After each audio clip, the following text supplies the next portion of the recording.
Ironically, the thing that people are the most hungry for, meaning, is the one thing that science hasn't been able to give them. Yeah. Yeah.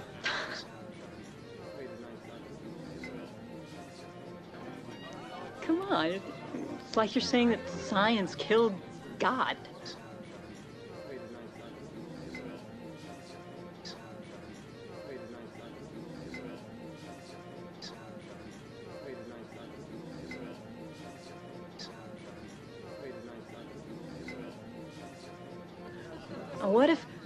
What if science simply revealed that he never existed in the first place?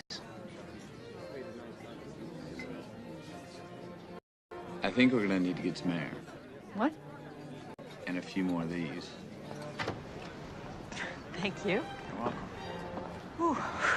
A little chilly out here. Yeah, this is nice. I got one for you. What do you got? Occam's Razor. You've ever heard of it? Occam's Razor. It sounds like some slasher movie. No, Occam's Razor. It's a basic scientific principle. And it says, all things being equal, the simplest explanation tends to be the right one. Makes sense to me. All right. So what's more likely? Thank you. You're welcome. An all-powerful, mysterious God created the universe and then decided not to give any proof of his existence. Or that he simply doesn't exist at all, and that we created him so we wouldn't have to feel so small and alone. I don't know. I couldn't imagine living in a world where God didn't exist. I wouldn't want to. How do you know you're not deluding yourself? I mean, for me, I need proof. Proof. Did you love your father? What? Your dad, did you love him? Yes, very much. Prove it. Used to investigate the idea that maybe the globe and space is just as fake as Cro-Magnon man and evolution and everything else. And when you get into the whole UFO alien topic, it's funny because it sort of highlights a lot of these issues too, where he's talking about how it's just so many of these planets are just too far away, just to reach the nearest star from Earth, according to the Copernican model. Traveling at light speed would still take multiple generations of people. So it's just you're separated by so much distance that the idea that there's visitors from other planets is obviously seemingly impossible. But it's that whole distant starlight problem that comes back around and kind of bites Copernican creationists in the butt, because when the primary focus of so many of these ministries is combating evolution and combating even theistic evolution and old age creationism, right? And that's a big sticking point, which I think is interesting in how much it sort of mirrors, it's sort of parallel to the same sort of dialogue and debate that we're having now with cosmology, going, okay, so an old Earth creationist and a young Earth creationist, you're both creationists, right? So at the end of the day, you both claim to believe the Bible, and a lot of old Earth creationists still believe in Jesus and the cross and the gospel, but no, as young Earth creationists, we say no. The Bible doesn't actually support that. You're trying to conform the Bible to a fallacy, a scientific fallacy of evolution and all these millions and billions of years. And that matters. That makes a difference. That has an impact. Even if you are professing still faith in Christ and still professing a belief in God and want to attach God to evolution, it's still not true. You're still allowing massive cracks in the foundation to form, and eventually it's going to crumble. So that's the crux of the debate between old Earth creationism and young Earth creationism. And in reality, the cosmology debate, the whole thing about flat Earth versus the Copernican model, in some ways could just be seen as an extension of that, really, by way of acknowledging the fact that you cannot separate these vast distances of outer space from vast expanses of time. And that's the catch-22 that modern young Earth creationists who are Copernican... I need to find a shorthand. YECC, Young Earth Copernican Creationists? I don't know. So people who believe in space, and you're trying to take a 6,000 or a 10,000 year old creation, a cosmos that is in the thousands of years, and then explain how there is starlight coming from millions of light years away, which should take millions of years to cover that distance.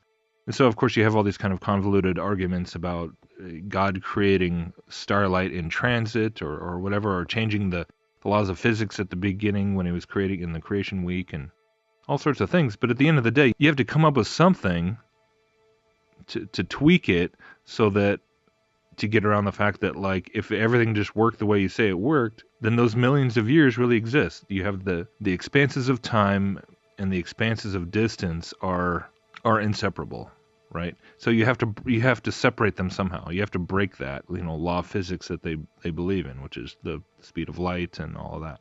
And it really all just comes back to evolution, of course. And so we have that in common, right?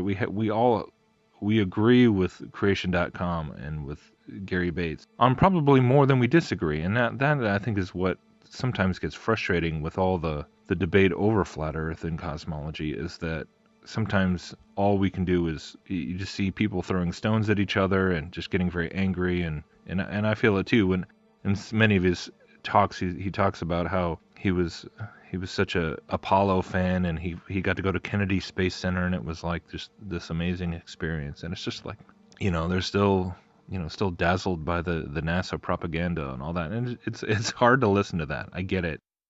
But I think what over time will chip away at those sort of negative perceptions of all these crazy, zealous, angry, self-righteous flat earthers, which I know is how we're perceived and how we're painted, and sometimes that's somewhat accurate.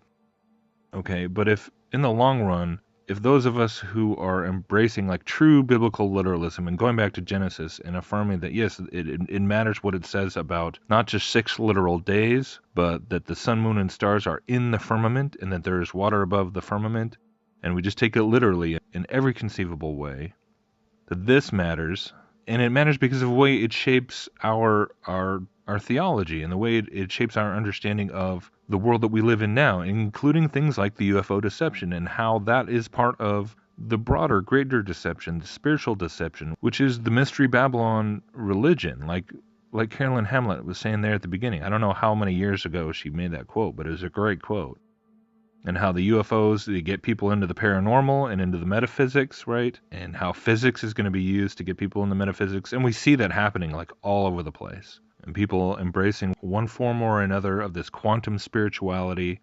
And of course, the aliens are all a part of that, right? The alien deception, it's all about them somehow having higher advanced knowledge and advanced technology, and whatever's at the bottom of this quantum technology, this quantum interdimensional mysticism, the aliens obviously are going to be perceived to have already mastered that, and they're going to be the custodians of this higher knowledge, these higher teachings, these higher metaphysics. So that's really the significance of, it's just the watchers all over again, the bestowers of the wisdom. It's just the repackaged watchers idea.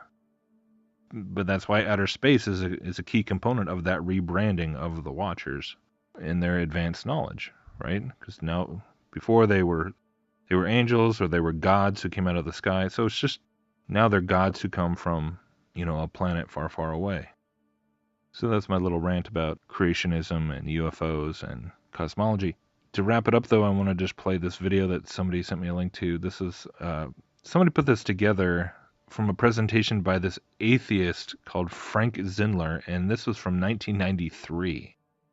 Okay, so 1993, this atheist is talking about how the Bible's been disproven and Christianity has been debunked because of science, and he goes into the cosmology of the Bible. And indeed, how if science has proven otherwise, why that does take apart the Bible. So again, truth matters, cosmology matters, Genesis matters, the Bible matters. It's all a big domino.